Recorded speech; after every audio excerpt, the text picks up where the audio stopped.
সাহাবায়ে কেরাম রাসূলকে বলতেন, ইয়া রাসূলুল্লাহ, আপনি কি লক্ষ্য করেছেন আপনার সাহাবী ওই আব্দুল্লাহ আনসারী কিন্তু আপনার সঙ্গে মুনাজাত করে না, আপনার সঙ্গে বিভিন্ন আমলে শরীক হয় না।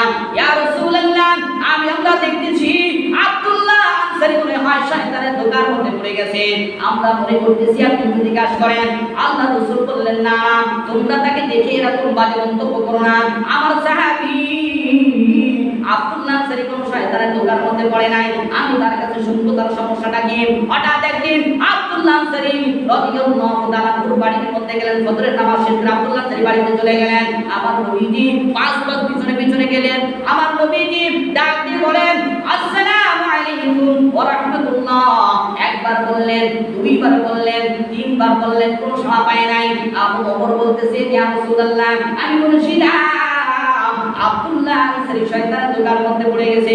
নবী বলে, না না, আমার সাহাবী আব্দুল্লাহ আনসারী শয়তানের ধোঁকার মধ্যে পড়ে নাই। নবী আমার বাড়ি থেকে বের হইয়া দরজার দিক দিয়া গেটের দিক দিয়া উল্টা ফিরে মদিনায় মসজিদে নববীর মধ্যে চলে আসতে লাগলেন। হেঁটে হেঁটে আসতেছেন, পিছন দিক দিয়া আব্দুল্লাহ আনসারী ডাক দিয়ে বলতেছেন, ইয়া রাসূলুল্লাহ, ইয়া হাবিবাল্লাহ, নবীজি আপনি আমাকে ডাকছিলেন, আমি ডাকের সাড়া দেই না। ইয়া রাসূলুল্লাহ, জানেননি আপনি যখন আমাকে ডাকছিলেন ইয়া রাসূলুল্লাহ, ওই সময় আমি আব্দুল্লাহ আনসারী করতে বলতেছিলাম, আমার বিবি আমার কাপড়টা নিয়ে নামাজ পড়তেছিল, তার নামাজ শেষ হই নাই, এই জন্য আমি আসতে পারি না। ইয়া রাসূলুল্লাহ, ও নবীজি আপনি মনে কষ্ট করিয়েন না, আমি আব্দুল্লাহ আনসারী নামাজের জন্য আমার বিবির নামাজটা শেষ না হতে হতে আমি কেমনে আসি, এই জন্য আপনার রহমাতুল লিল আলামিনের সালামের জবাব আমি দিতে পারি নাই। বলেন আল্লাহু আকবার।